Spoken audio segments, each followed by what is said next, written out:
Every website, app, and cloud service needs a place to store and organize data. That's where databases come in, but how do they actually work? Every time you send a message, make a purchase, or save a file, data needs to be stored somewhere. Without a proper system, managing all this information becomes chaotic. A database is a structured system that stores and organizes information. It allows applications to quickly retrieve, update, and manage data reliably. Most databases organize data in tables. Each table has rows called records and columns called fields. This structure allows information to be stored and retrieved efficiently. Applications interact with databases using queries. A query is a request for specific data, like retrieving all users or filtering orders by date. The database processes the query and returns exactly what's needed.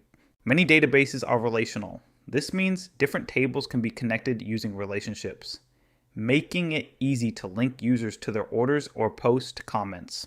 Some databases, called NoSQL databases, don't use tables.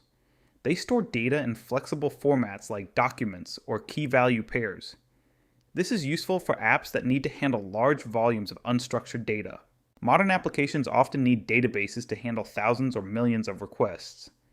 Databases can scale horizontally or vertically to process data efficiently and maintain fast performance. Databases are the backbone of modern technology. They store, organize, and provide access to the information that powers apps, websites, and cloud services. Without them, the digital world as we know it wouldn't exist.